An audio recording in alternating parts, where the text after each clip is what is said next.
pecado es una fuerza enorme que le impide avanzar a la humanidad de tal manera que este mundo pudiera ser mejor. Concluimos que necesitamos entonces ser redimidos, rescatados de esta esclavitud, de la esclavitud del pecado. Sí, cada uno de nosotros, sin excepción.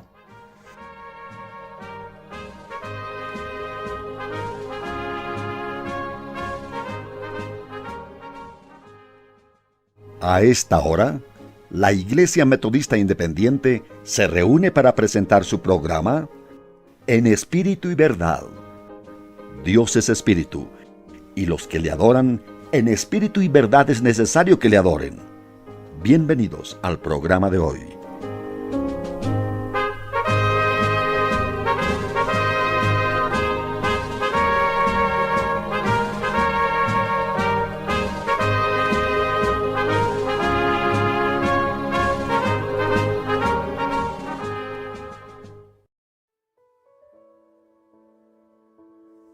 Bienvenidos al programa radial En Espíritu y en Verdad. Hoy es tiempo de predicar el Evangelio a los no salvos y dar testimonio de convicción a quienes necesitan de fe y esperanza. Este es el Ministerio de Predicación en Espíritu y en Verdad de la Iglesia Metodista Independiente, dedicado a la predicación de las buenas nuevas a las almas necesitadas y la edificación del cuerpo de Cristo. Es un placer poder saludarles y desearles a todos ustedes las más ricas bendiciones de Dios en estos tiempos difíciles para la humanidad. Pero sabemos que Dios es soberano y hará de acuerdo a sus propósitos. Es un gusto saber que nos están sintonizando en este programa en espíritu y en verdad. Dios sea bendiciendo a los escuchas como al pueblo de Dios. Les dejo este versículo de las Sagradas Escrituras que está en Mateo 25:4. Dice: Mas las prudentes tomaron aceites en sus vasos juntamente con sus lámparas. Dios les bendiga.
Con el afectuoso saludo de nuestro hermano Eliezer Ulloa, de la Primera Iglesia Metodista Independiente de Santiago, así como de la primera alabanza que escuchábamos, también en voces y piano de dicha congregación, les damos la más calurosa acogida a todos nuestros auditores de tan distintas latitudes.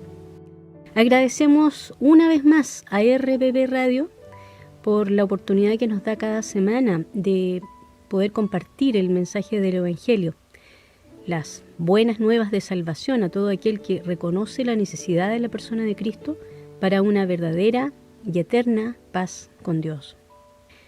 Esta semana, la Primera Iglesia Metodista Independiente nos acompaña con sus saludos, sus hermosas alabanzas, la oración y lo esencial en nuestro programa, el mensaje de la palabra de Dios, que en esta oportunidad nos hablará de la redención en Cristo Jesús. Prepare su mente, corazón y oídos para escuchar el tema con especial atención. Aún tiene tiempo para invitar a los suyos también a escucharla. Antes de ello, escucharemos el cariñoso saludo que nos trae nuestra hermana Ingrid Plattner y una alabanza del coro de esta congregación, que canta muy lindo. Un saludo a todos los oyentes en el nombre de nuestro Señor y Salvador Jesucristo. Soy hermana de la Primera Iglesia Metodista Independiente de Santiago de Chile. Mi nombre es Ingrid Plattner y deseo que estén bien todos los hermanos que nos escuchan y que la gracia de Dios sea con todos ustedes. Dios les bendiga. Les dejo el siguiente versículo que está en 2 de Pedro 3:18, que dice: más creced en la gracia y conocimiento de nuestro Señor y Salvador Jesucristo.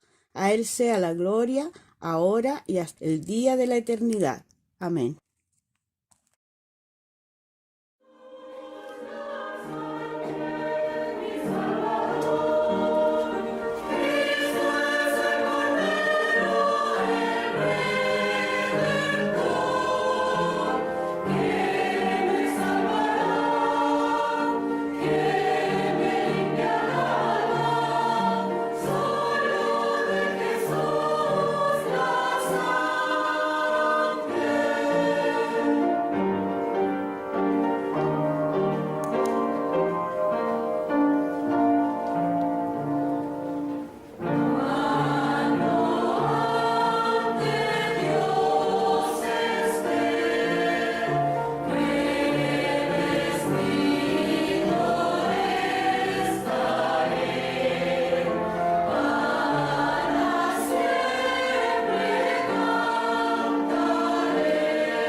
Buenas noches, saludo en el nombre del Señor a todos mis hermanos y también a los amigos que nos están escuchando en este momento o que nos escucharán en algún otro día, en otro momento.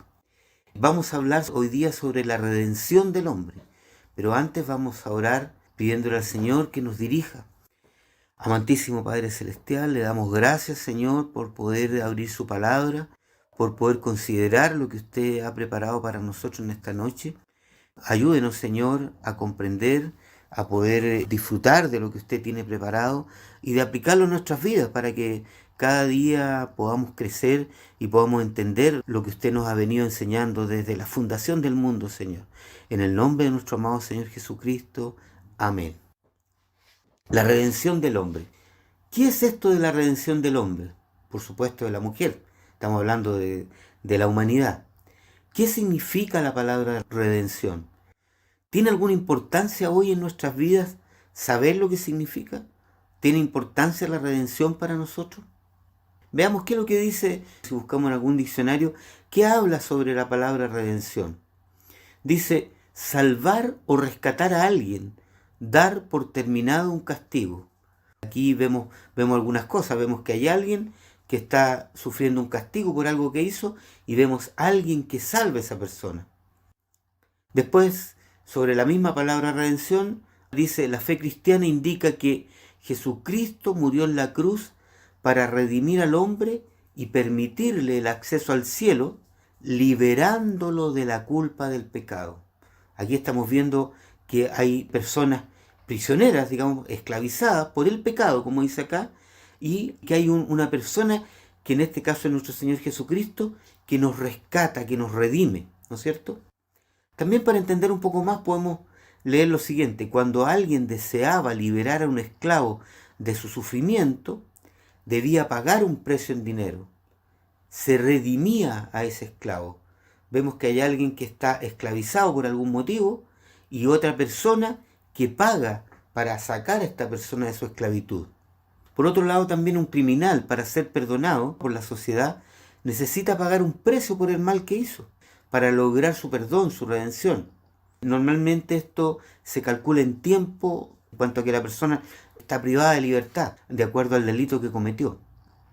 Podemos entender entonces que la redención se relaciona con una o muchas personas que han cometido un delito, por el cual están esclavizadas. Tienen que pagar, y por eso es esclavitud, presas por ese delito y que necesitan ser rescatadas, por lo cual alguien debe pagar un precio.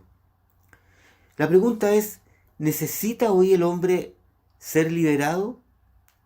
¿De qué necesita ser liberado? ¿Está preso de alguna forma por lo que necesita ser redimido para ser libre nuevamente? Miremos, veamos a nuestro alrededor.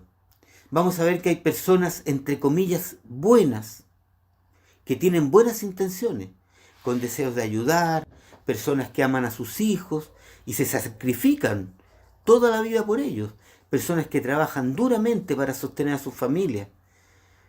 Pero también vemos que alrededor de todas estas personas hay mucha maldad, hay delincuencia. Nosotros tenemos miedo de que nos quiten el auto, de que nos asalten, de que entren a robar a nuestra casa. La verdad es que andamos preocupados últimamente por el tema de la delincuencia más que nunca. Hay mucha violencia, hay explotación de algunos sobre otros, hay algo terrible como es llamado la perversión, hay drogadicción. Hoy día mismo estaba mirando las noticias en la televisión y en los dos canales estaban hablando de bandas de narcotráfico. Algo terrible que se da en estos días. Nosotros escuchamos cuando de pronto están tirando esos fuegos artificiales y sabemos que ahí se está vendiendo droga. ¿Y cómo es eso? Y todo el mundo lo sabe. Es el mal que nos rodea, que rodea a todos los que creemos ser buenos. Por otro lado, si miramos más lejos en la historia, vemos que nuestra humanidad no ha tenido nunca un momento de perfecta paz, aunque persiga estas situaciones con muchas ansias. La humanidad siempre ha querido tener paz, el hombre siempre ha querido tener paz. De hecho, en la actualidad hay muchos sistemas que nos ofrecen paz, que nos ofrecen armonía, pero la verdad es que la humanidad en general no tiene paz. No ha sido así durante toda la historia. Han habido pequeños periodos, pero no en todos los lugares. Siempre ha habido lugares donde hay guerra, donde hay muertes. La palabra de Dios nos dice en Santiago 4, 1 al 3, ¿de dónde vienen las guerras y los pleitos entre vosotros? ¿No son de vuestras concupiscencias, las cuales combaten en vuestros miembros? Codiciáis y no tenéis, matáis y ardéis de envidia, y no podéis alcanzar. Combatís y guerréis, y no tenéis lo que deseáis, porque no pedís. Pedís y no recibís, porque pedís mal, para gastar en vuestros deleites. En la versión internacional de la Biblia podemos leer algo que es un poco más comprensible. Dice, ¿de dónde vienen las guerras y los conflictos entre ustedes? Esto se refiere a la humanidad, a nosotros, ¿no es cierto? Y continúa, ¿no es precisamente de las pasiones que luchan dentro de ustedes mismos? Desean algo y no lo consiguen. Matan y sienten envidia y no pueden obtener lo que quieren. Riñen y se hacen la guerra. No tienen porque no piden. Y cuando piden, no reciben porque piden con malas intenciones para satisfacer sus propias pasiones. Esta es la realidad de la humanidad. Esta es la realidad de cada uno de nosotros, de cada persona que compone esta humanidad. Nos comportamos de tal manera que en conjunto todos hemos creado un sistema de vida donde no reina la paz y la seguridad de la que tanto se habla. Y eso no es necesario explicarlo, todos lo sabemos. ¿Quién puede decir que tiene paz y seguridad absoluta? De ninguna manera, es todo lo contrario. tenemos muchos temores de lo que nos puede ocurrir, ¿no es cierto?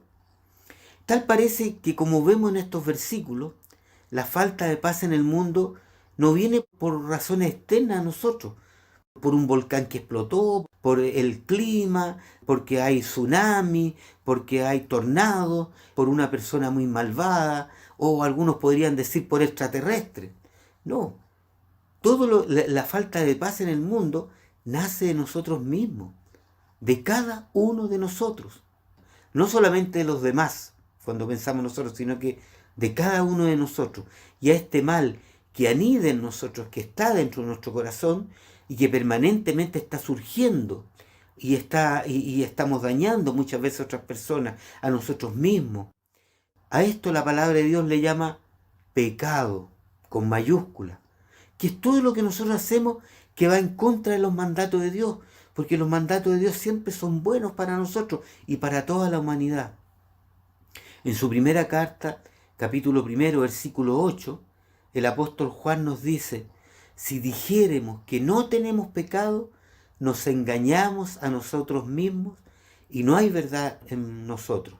Muchas veces nosotros pensamos: yo soy bueno, yo soy buen vecino, yo me porto bien, no le hago mal a nadie. Pero la verdad es que la palabra del Señor nos dice otra cosa, que si decimos que no tenemos pecado, nos engañamos a nosotros mismos. Y no hay verdad en nosotros. Y nosotros lo sabemos, porque nosotros sabemos que a veces mentimos, que tenemos pensamientos que no corresponden. Hay pecado en nosotros.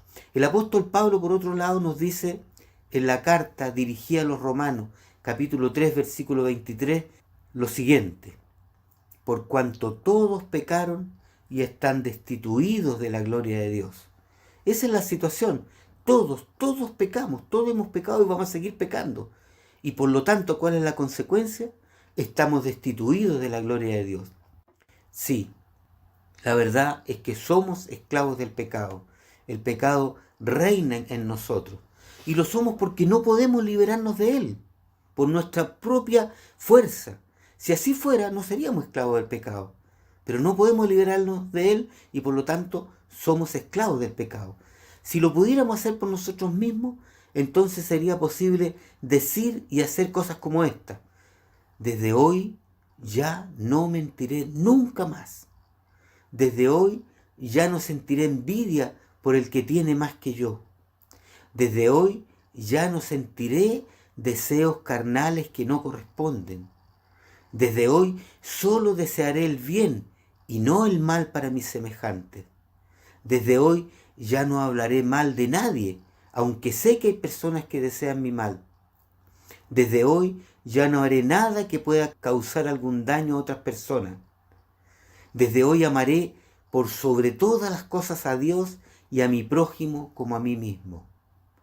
¿Quién puede decir que está libre de caer en cualquiera de estos puntos que hemos nombrado? No estamos libres. Somos esclavos del pecado, de hacer todo lo contrario de lo que ahí decía. Es el pecado que tanto daño ha causado a la humanidad lo que tiene esclavizado al hombre. No es la política, no es ciertos pensamientos, no es la economía. Por más que el hombre se esfuerce por tener una vida plena, por dejar una herencia espiritual en sus descendientes de una u otra forma, en mayor o menor medida va a transmitir a sus cercanos su propio pecado. El pecado es una fuerza enorme que le impide avanzar a la humanidad de tal manera que este mundo pudiera ser mejor. Concluimos que necesitamos entonces ser redimidos, rescatados de esta esclavitud, de la esclavitud del pecado. Sí, cada uno de nosotros, sin excepción. El hombre equivocó su camino al poco tiempo de ser creado por Dios. En Edén, Dios le dio todo lo necesario al hombre para que éste fuera feliz. Lo necesario para su subsistencia física en forma abundante. Y por sobre todo, el hombre estaba en absoluta comunión con su Creador. No tenía nada que temer, nada lo podía dañar. El mundo que lo rodeaba era benigno en gran manera. Era un mundo hermoso. Y Dios era su sustentador y protector. Incluso conversaba, el hombre podía conversar con Dios como si fuera un amigo. Dios solo le pidió una cosa, al hombre: de todo árbol del huerto comerás, mas del árbol de la ciencia del bien y del mal no comerás de él. Eso dice en Génesis 2, 16 y 17. Pero el hombre fue atraído por el pecado, porque eso está dentro nuestro. Lo tenía todo, pero escogió tomar lo único que se le había pedido no tomar, y ese fue su pecado inicial. Desde ese momento hasta ahora ha seguido siendo atraído por el mal. Hemos seguido siendo atraídos por el mal, por lo prohibido. Y el hombre ha seguido escogiéndolo, a pesar que lo esclaviza, que le causa daño a él y a los que lo rodean. Sí, el pecado que cometemos nos causa daño a nosotros, a nuestra familia y a los que nos rodean, y al mundo, al país, a todos en general. Es el dolor del mundo que no puede escapar de pecar, de caer en el error. ¿Cuál es la consecuencia de todo esto? Y al hombre dijo Dios está hablando al hombre: por cuanto obedeciste a la voz de tu mujer y comiste del árbol de que te mandé diciendo, no comerás de él, maldita será la tierra por amor de ti, con dolor comerás de ella todos los días de tu vida. Génesis 3:17. Habla de que el hombre obedeció a la mujer, pero el hombre tenía mayor responsabilidad porque el hombre había sido creado antes que la mujer, había sido preparado antes que la mujer. Él no tenía que obedecer. Lo que pasa, podemos decir con toda claridad, que es una responsabilidad de ambos, ¿ya? ¿Y qué es lo que le dice el Señor? Maldita será la tierra por amor de ti, fíjense bien, con dolor comerás de ella todos los días de tu vida. ¿Por qué por amor de ti? Dios ama al hombre, y como un padre justo, estaba dándole el justo castigo que éste merecía. ¿No es cierto que cuando un hijo tuyo hace algo malo, debes castigarle para que entienda, de la forma que tú entiendas que debes castigarle, para que entienda que lo que hizo no estaba bien? Si no lo haces, él creerá que lo malo que hizo estuvo bien, y por lo tanto volverá a repetirlo.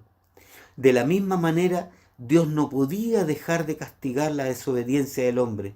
Si no lo hubiese hecho, el hombre nunca habría aceptado que se había equivocado, y por lo tanto no habría tenido posibilidad de redención.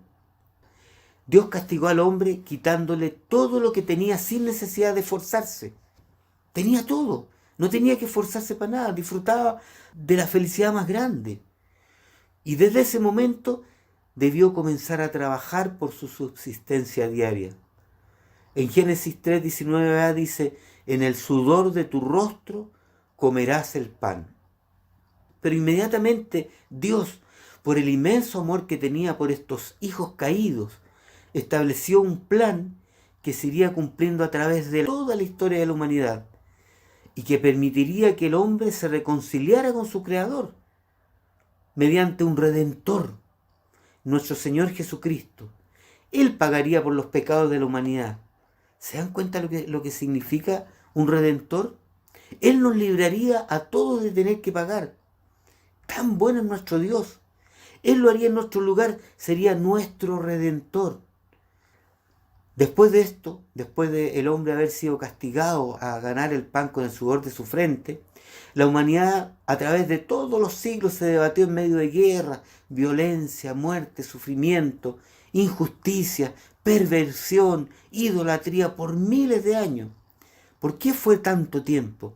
Para que esta humanidad perdida entendiera que siempre que hemos escogido lo malo sin considerar a Dios, nos ha ido mal, nos ha ido muy mal. Y la humanidad necesitaba un tiempo largo. Dios nos dio un tiempo largo para que pudiéramos comprender esto, que sin Dios todo nos sale mal, sin Dios nada podemos hacer, como dice su palabra. Pero un día, pasados miles de años, se cumplió el tiempo fijado por Dios y vino Jesucristo a la tierra, nuestro Salvador, el que nos redimiría de la esclavitud infame del pecado. En Lucas 2:11 dice que nos ha nacido hoy en la ciudad de David un Salvador, que es Cristo el Señor.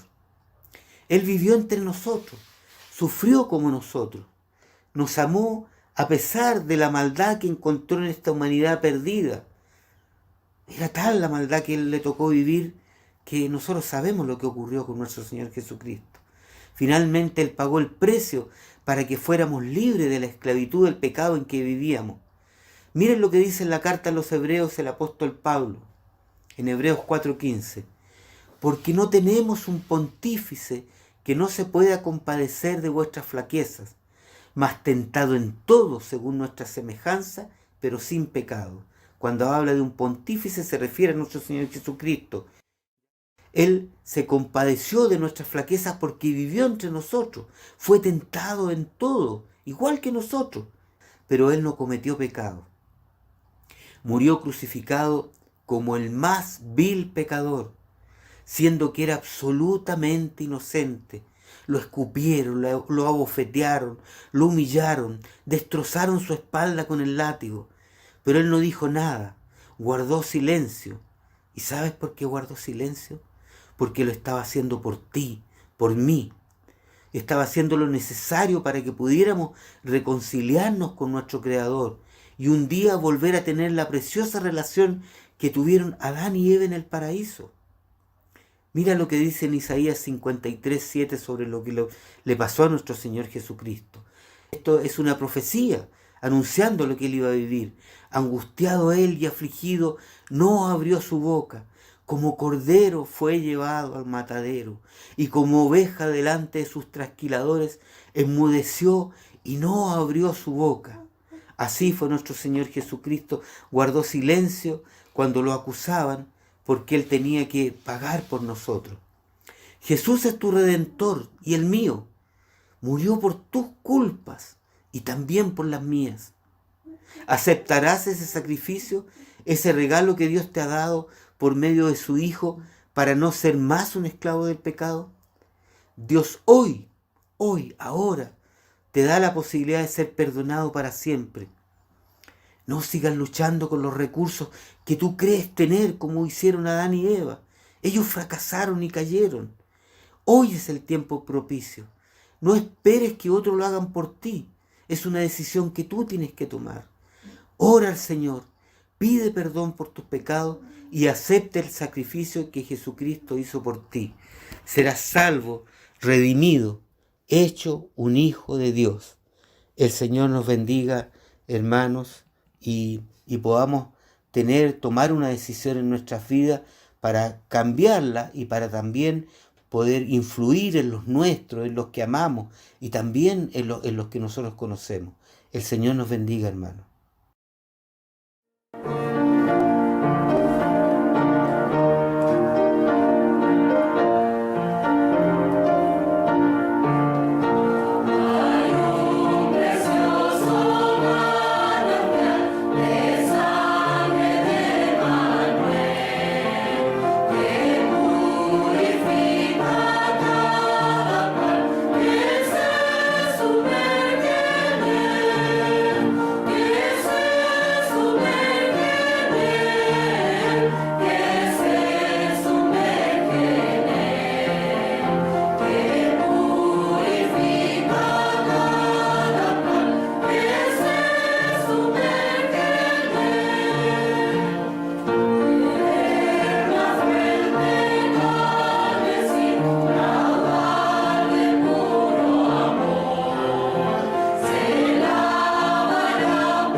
Mas si andamos en luz, como Él está en luz, tenemos comunión entre nosotros, y la sangre de Jesucristo, su Hijo, nos limpia de todo pecado. Eso nos dice el apóstol Juan en su primera carta, capítulo 1, versículo 7. Este precioso manantial del que brotó la sangre salvadora de Cristo Jesús, de una vez y para siempre, que consumó la victoria sobre el pecado, es el que se ofrece para toda persona que reconozca su condición y se humille ante el Redentor, quien pagó con su preciosa sangre el precio del perdón de cada uno de nosotros, para ser reconciliados definitivamente con nuestro Padre Celestial. Agradecemos al hermano Horacio Llanos por el mensaje traído y los invitamos a todos ustedes a tener ahora un tiempo especial de oración junto al pastor Manuel Ulloa Vargas de la Primera Iglesia Metodista Independiente de Santiago en esta primera parte de nuestro programa. Eterno Padre Celestial, Señor, estamos delante de tu presencia para adorar tu santo nombre, glorificar y dar reconocimiento, Señor, por todo lo que tú eres y por todo lo que haces y harás con tu pueblo. Te damos gracias por el gran amor con que nos has amado desde antes de la fundación del mundo. Te damos gracias por esta salvación preciosa y eterna que tenemos por medio de Jesucristo. Te damos gracias, Señor, por el cuidado y protección que has tenido de todos y cada uno de tus hijos. Y también, Señor, por la provisión, de tal manera que nada falte. Te damos gracias también, Señor, por este programa radial en espíritu y en verdad que nos permite, Señor, poder difundir tu palabra y que muchas personas, Señor, alrededor del mundo de habla hispana puedan escuchar, Señor, este programa y el mensaje que en él se entrega. Te pedimos perdón, Señor, por los pecados que cada uno de nosotros comete, por acción o por omisión, consciente o inconscientemente. Confesamos a ti y rogamos que tú, conforme a tu instrucción, a tu enseñanza, perdones nuestros pecados y nos limpie de toda maldad. Padre Celestial, te rogamos, Señor, por las necesidades de tu pueblo, tanto física, material, como espiritualmente. Rogamos especialmente por aquellos de nuestros hermanos de población en general que están sin trabajo, para que tú proveas para todas y cada una de las necesidades. Rogamos por aquellos que salen también a trabajar en este tiempo de contagio, para que sean librados, Señor, de él y de todo tipo de delincuencia. Te rogamos también, Señor, por los enfermos en general, aquellos que llevan largo tiempo, Señor, llevando una enfermedad, para que tú, Señor, en consejo de tu voluntad, puedas dar el alivio y aquello que necesitan, Señor, para sostenerse en este tiempo de prueba. Y oramos especialmente por los contagiados de este virus, para que tú, Señor, puedas fortalecer su salud de tal manera que pronto puedan salir, Señor, y glorificar tu nombre por la acción, Señor, que tú has hecho en sus vidas al restablecerles su salud. Oramos también por las familias de aquellos queridos hermanos que han partido a tu presencia. Rogamos, Señor, que tú les consueles, que tú les fortalezcas y que tú, Señor, puedas sostenerle y proveer para todas y cada una de sus necesidades. Oramos también por aquellas iglesias que han perdido, Señor, a sus hermanos, especialmente por aquellos que han perdido sus pastores, para que tú puedas, Señor, también entregar el consuelo necesario y levantar hombres, Señor, y mujeres que estén dispuestas al servicio, Señor, de tu obra. Oramos, Padre Celestial, también por la salvación de las almas, para que tú, Señor, con tu palabra y la obra de tu Santo Espíritu puedas llegar a los corazones de todos y cada uno de aquellos que han sido elegidos, llamados, salvados, justificados, Señor, para la vida eterna. Te rogamos también, Señor, por las iglesias que son perseguidas alrededor del mundo. Señor, protégelas tú, Señor.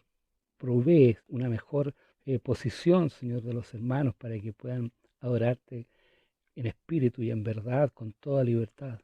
Oramos también por los misioneros que están alrededor del mundo, exponiéndose también, Señor, frente a este enemigo, Señor, que quiere arrasar con todo. Te rogamos que tú les des tu gracia, tu poder y autoridad para entregar el mensaje de salvación y dirección, Señor, a las almas. Rogamos, Señor, por el cuidado y la paz de las naciones. Que tú ayudes, Señor, para que pueda haber, Señor, un punto en que las personas puedan, de acuerdo a tu voluntad, Señor, disponerse para un reconocimiento, Señor, de tu existencia y de tu poder, Señor, para hacer las cosas. Rogamos también, Señor, por aquellos que tienen la responsabilidad de gobernar, para que lo hagan, Señor, injusticia, pero en favor, Señor, de todo tu pueblo. Te rogamos también por el crecimiento espiritual de las iglesias, para que puedan crecer, Señor, y fortalecerse, y en tener un testimonio potente en el lugar donde cada una de ellas se desenvuelve. Rogamos para que haya un mayor interés por la lectura bíblica de tu palabra, por la oración y el trabajo y testimonio personal cada día, de tal manera, Señor, que podamos efectivamente desarrollarnos y crecer espiritualmente. Padre Celestial, rogamos que tú bendigas este programa radial y aquellos que por tu gracia tienen la oportunidad de escucharlo. Lo pedimos en el nombre de Cristo Jesús, nuestro Señor y Salvador, para quien sea la gloria, la honra, por los siglos de los siglos. Amén.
En nuestro primer capítulo habíamos hecho un recorrido desde las primeras versiones traducidas al castellano del Antiguo y Nuevo Testamento y que estaban completamente restringidas al poder eclesiástico y político de la época, hasta que finalmente Casiodoro de Reina publicó en septiembre de 1569 en Suiza la Biblia completa en nuestro idioma, conocida hasta hoy como la Biblia del Oso.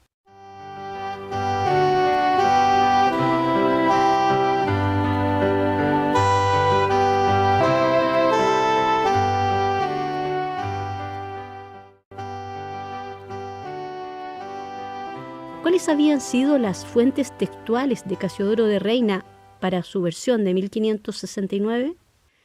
Para el Antiguo Testamento, él empleó el texto masorético hebreo, la traducción de la Biblia desde el hebreo al latín de Sancte Spagnino y la Biblia de Ferrara. En cuanto a la Vulgata latina, Reina declaró haberla seguido poco, por los yerros que según él tenía. En cuanto a la traducción del Nuevo Testamento, Reina se basó en el Textus Receptus. Cabe precisar que esta Biblia del Oso mantuvo los libros deuterocanónicos, no los eliminó. Pero, ¿qué ocurrió más tarde con Cipriano de Valera, uno de sus ex compañeros en el monasterio de Santiponce, en Sevilla, quien prosiguió la labor de revisar esa primera versión hasta completarla en el año 1602? Valera publicó ese año en Ámsterdam, Países Bajos, la obra que llevaba por título original La Biblia, que es los sacros libros del Viejo y Nuevo Testamento, segunda edición. Esta fue conocida más popularmente como la Biblia del Cántaro, porque del mismo modo que su precedente, la Biblia del Oso, su portada fue ilustrada con una imagen, en este caso de dos hombres, uno de los cuales portaba un cántaro. Al parecer, sería justa la interpretación de que dicha imagen se habría basado en la cita de la primera carta del apóstol Pablo a los Corintios, capítulo 3, versículos 6 y 7, que señala: yo planté, Apolos regó, mas Dios ha dado el crecimiento. En todo caso, bajo este emblema, y del mismo modo que en la edición de 1569, se reitera el texto de Isaías 48, que dice: la palabra del Dios nuestro permanece para siempre. Pero, ¿qué cambios hizo Valera en la edición corregida de 1602? Los libros deuterocanónicos los agrupó en una sección de apócrifos entre ambos testamentos y suprimió las notas y referencias a esos libros. Además, reemplazó algunas notas de Casiodoro de Reina con otras notas tomadas de la Biblia calvinista francesa. El propio Cipriano de Valera nos narra los motivos que lo llevaron a hacer esta revisión.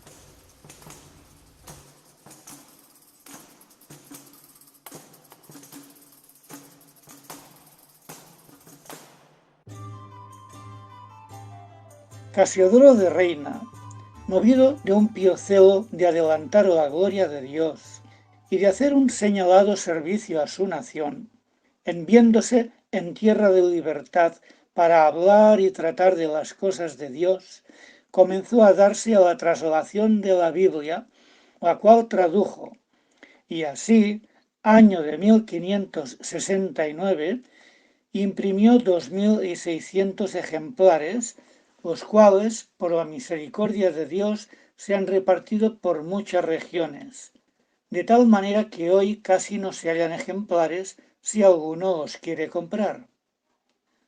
Para que, pues, nuestra nación española no careciese de un tan gran tesoro, como es la Biblia en su lengua, habemos tomado la pena de leerla y releerla una y muchas veces, y la habemos enriquecido con nuevas notas, y hasta algunas veces habemos alterado con maduro consejo y deliberación, y no fiándonos de nosotros mismos, porque nuestra conciencia nos testifica cuán pequeño sea nuestro caudal, lo habemos conferido con hombres doctos y píos, y con diversas traslaciones que por la misericordia de Dios hay en diversas lenguas el día de hoy.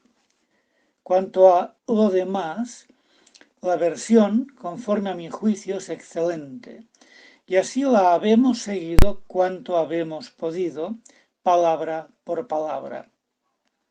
También habemos quitado todo lo añadido de los 70 intérpretes o de la Vulgata, que no se halla en el texto hebreo, lo cual principalmente ocurre en los proverbios de Salomón. Esto digo para que, si alguno confiriese esta versión con la que llaman Vulgata, y no hallare en esta todo de aquella, no se maraville, porque nuestro intento no es trasladar lo que los hombres han añadido a la palabra de Dios, sino lo que Dios ha revelado en sus santas escrituras. Habemos también quitado las acotaciones de los libros apócrifos en los libros canónicos, porque no es bien hecho confirmar lo cierto con lo incierto, la palabra de Dios con la palabra de los hombres. Un dato bastante desconocido es el hecho de que en 1622 familiares de Casiodoro de Reina se encargaron de publicar una segunda edición de la Biblia de 1569. Ahora bien, ¿cuál es el contexto en que se estaba desplegando todo esto? En Europa estaba en pleno desarrollo la Reforma Protestante, que había estallado en 1517 con la publicación de las 95 tesis de Martín Lutero. Entre 1518 y 1545 hubo intentos de convocar a concilios que permitieran zanjar las diferencias entre Roma, las monarquías católicas y el creciente apoyo a los protestantes por parte de algunos dirigentes del Sacro Imperio Romano Germánico, para hacer frente al enemigo común de los turcos otomanos, que venían asolando a Europa desde mediados de los años 1400. Sin embargo, no fructificaron. En 1545, en medio de guerras y epidemias, debido a una solicitud del rey Carlos V, se convocó a un concilio ecuménico en la ciudad de Trento, Italia, que duró en total hasta el año 1563 y que sentó las bases de la doctrina católica, en gran medida motivada por el impulso de la Contrarreforma, en la que jugó un rol esencial la naciente Compañía de Jesús, los jesuitas, que había sido establecida previo a Trento, en 1540. Buena parte de las medidas eclesiásticas y doctrinales en ese concilio terminaron calificando a los protestantes como herejes. El papado aumentó su poder político y de control social, no tan solo en Europa, sino también en las nuevas colonias americanas. Se dio el más amplio respaldo a la labor persecutoria de la Inquisición y se publicó, a contar del año 1564, el índice de libros prohibidos por la institución católica romana, entre los que se encontraban, naturalmente, todas las publicaciones protestantes, incluidas las Biblias protestantes.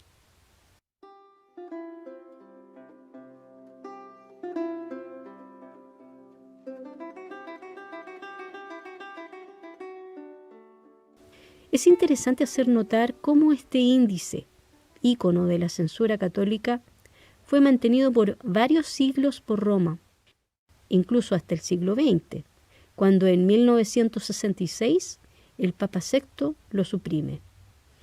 Es también importante para nosotros saber qué ocurría en nuestro continente americano, que se encontraba entonces en pleno proceso de colonización. La corona española había financiado gran parte de los esfuerzos por fundar nuevos reinos, así como en extraer enormes riquezas naturales, fundamentalmente oro y otros metales preciosos, que abultaban las arcas y hacían muy rentable el negocio de enviar encomenderos y misioneros católicos al nuevo continente. Hagamos notar también que el mismo año en que Casiodoro de Reina publicó su Biblia en 1569, en América, por cédula real, se establecen los tribunales del Santo Oficio, la Inquisición, en Lima y México, con jurisdicción en los respectivos virreinatos. En 1610 sería creado el correspondiente a Cartagena de Indias, la actual Colombia.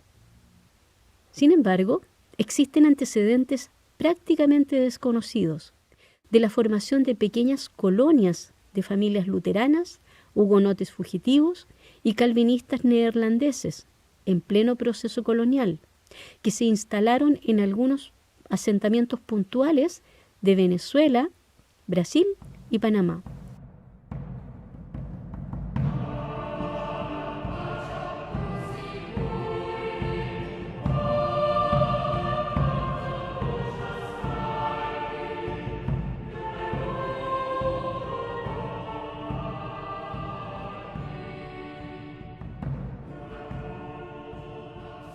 Sin embargo, fueron desmantelados entre 1546 y 1565.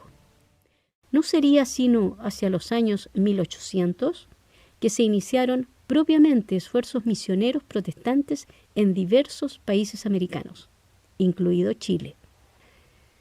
De hecho, los procesos sociales y culturales que se llevaron a cabo tanto en Europa como en América, del humanismo renacentista, la propia Reforma, la Ilustración, la Revolución Francesa, las revoluciones inglesa y de los Estados Unidos, ya no pueden entenderse sin tener sobre la mesa el análisis de la relación entre fe y razón, entre ciencia y fe.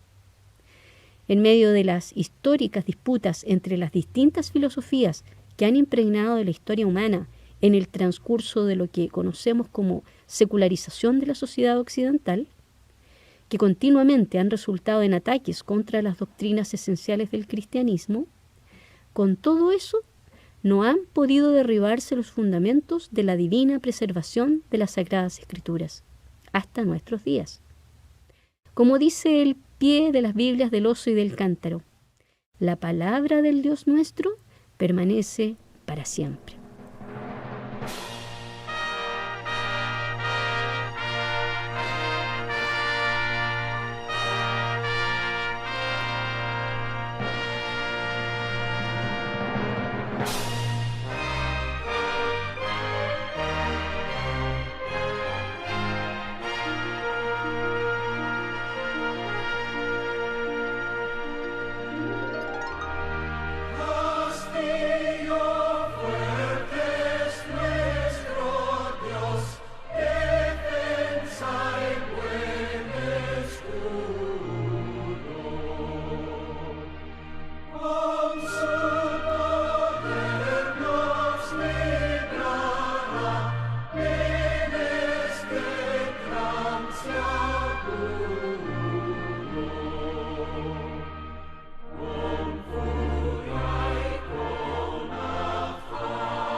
En nuestro tercer capítulo abordaremos lo que ha ocurrido con la Biblia en español a contar del siglo XIX hasta hoy. Pero adelantaremos que la Biblia Reina Valera, de 1602, se transformó en la versión más usada en lengua española y ha sido reeditada y revisada en varias ocasiones por las Sociedades Bíblicas Unidas. En los años 1862, 1865, 1909, 1960, 1995 y entre 2009 y 2011. Por su parte, la Sociedad Bíblica Trinitaria inició su proceso de revisión de la versión 1909, basándose textualmente en la Biblia del Oso, en el año 2009. En 2016 publicó el Nuevo Testamento y desde entonces ha continuado su labor de revisión del Antiguo Testamento hasta la fecha.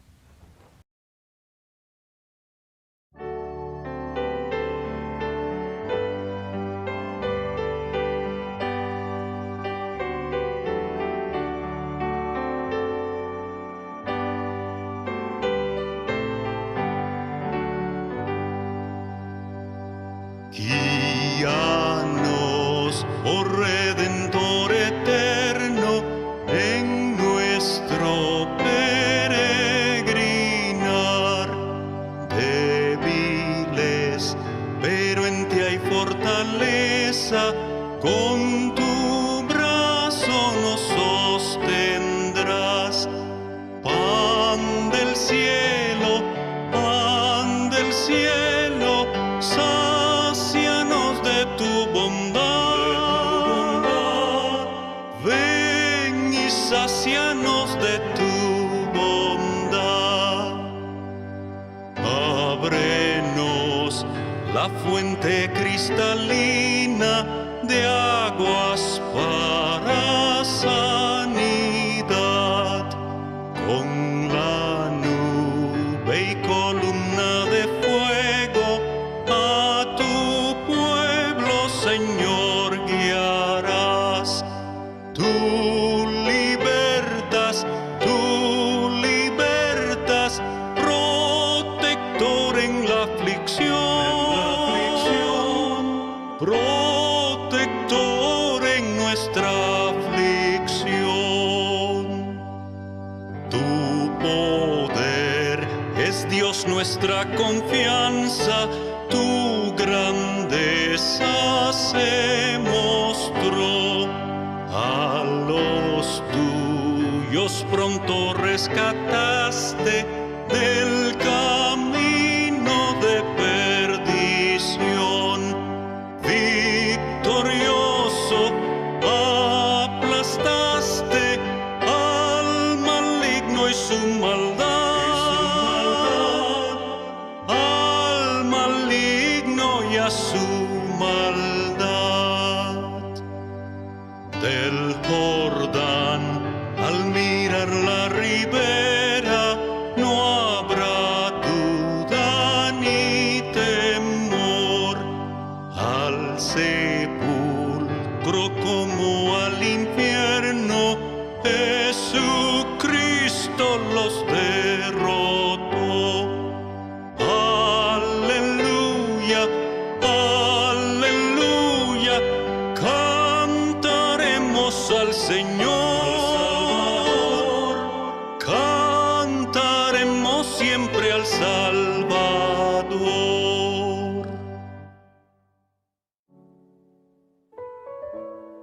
Este ha sido el programa radial En Espíritu y en Verdad.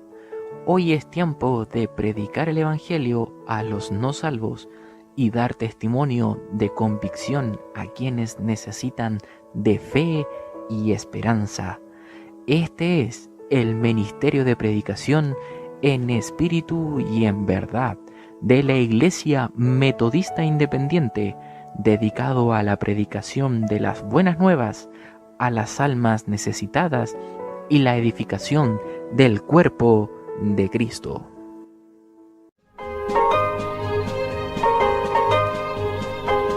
Hasta aquí, la Iglesia Metodista Independiente ha presentado En Espíritu y Verdad. Dios es Espíritu, y los que le adoran, en espíritu y verdad es necesario que le adoren. Que el Señor les bendiga.